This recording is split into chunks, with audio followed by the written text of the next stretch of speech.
to be able at any moment to sacrifice what we are for what we could be. I don't do well in math. You're right. You ain't never studied. I'm not good in writing because you have never written before.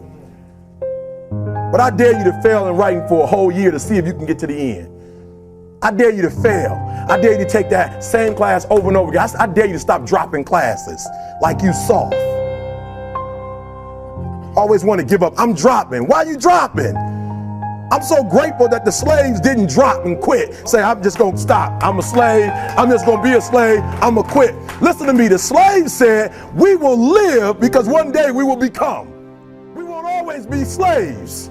So today, although we're slaves, we're going to act like we're free, and one day our children will be free. If the slaves would have just said, we quit, we give up, we would have died in the middle passage. But some slaves said, I don't care what we go through, we're going to survive this. 400 years of slavery, we're going to get through this. And you can't get through it 1825. You can't get through a writing class, and you got tutor after tutor, resource after resource. The problem is you ain't never felt no pain before. You're soft. It's a soft generation. You quit on everything. Our people did not quit. Harriet Tubman not only made it, she went back and got some more. She said, you know what, I made it, but I'm going to walk all, listen to me, shh, not ride the bus. I'm going to walk all the way back down to the South to get some more. And you quitting on 1825? Now watch this. You quit after you, listen to me, you get a sleeping bag and you wait for him. You wait for the first WRA instructor to come in and you come out your sleeping bag, I need help. You quit after you do that. You quit after you had, listen to me, a WRA party. I'm having a party. Everybody come over. I got food, everything. And let them get over there. Let it be all the best writers. All right, I fooled y'all. I want to have a writing party.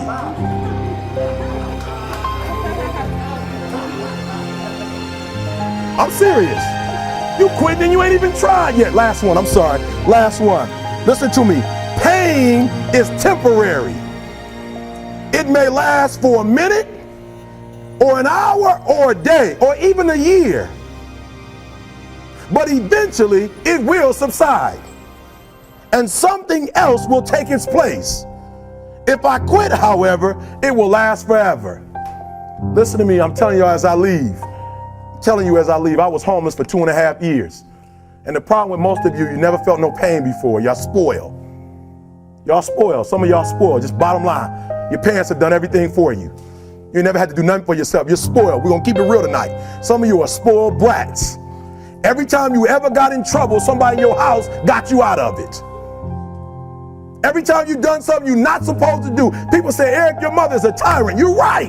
She kicked me out. You're right. She's mean, but she developed a man because she put me out there and said, you're going to have to grow up. And some of you have never learned to grow up. And so every time something get hard, you quit, you call mama. I dare you to take a little pain. I dare you. I dare you not to go home. Somebody said, I gotta go home, I feel bad. Go through it. You ain't gonna die. At the end of pain is success. You're not gonna die because you're feeling a little pain. I'm not eating like I eat at home. That's why you're about to go to the next level, because if you keep eating like you ate at home, you will keep being a boy or a girl. It's time to become man, woman. So don't worry about a little pain. My greatest asset is I was homeless.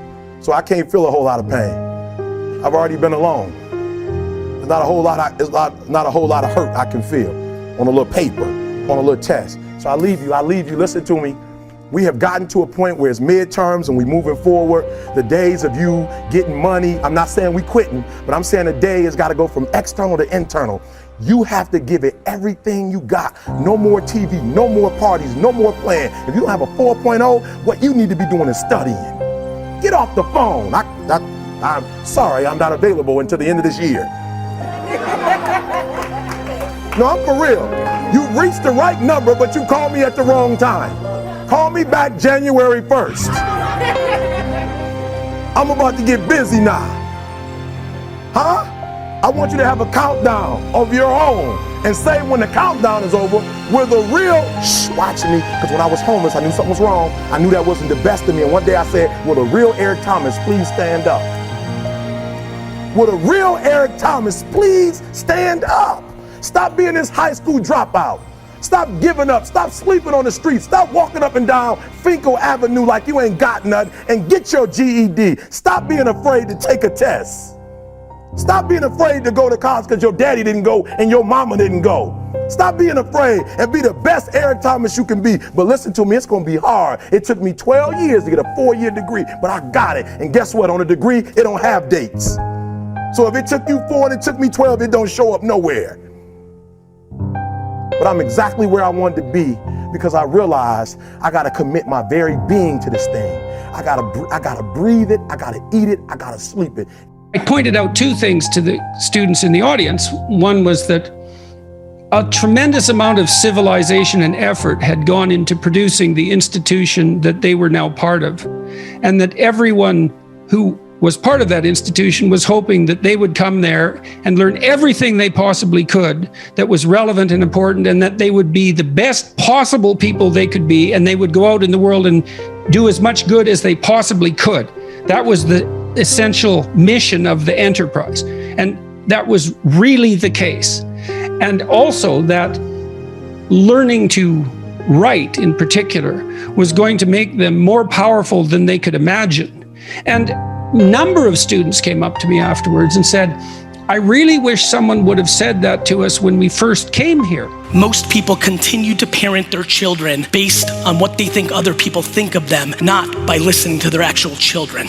We have to start the process of listening to the youth. They're telling us the answers. You just care what your neighbor thinks about your kid. You just care about what your mother thinks about your kid.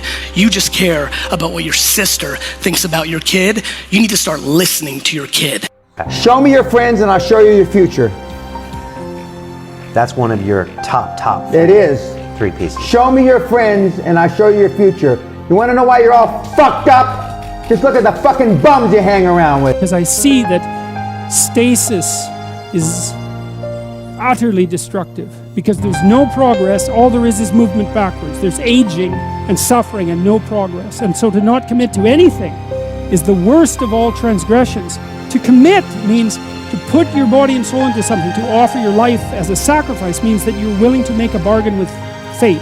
And the bargain is, I'm going to act as if I give it my all, then the best possible thing will happen because of that. To not see the analogy between that and the act of faith in God is to misunderstand the story completely. And it has to be an act of faith, because how are you going to know? You can look at other people, but that isn't going to do it.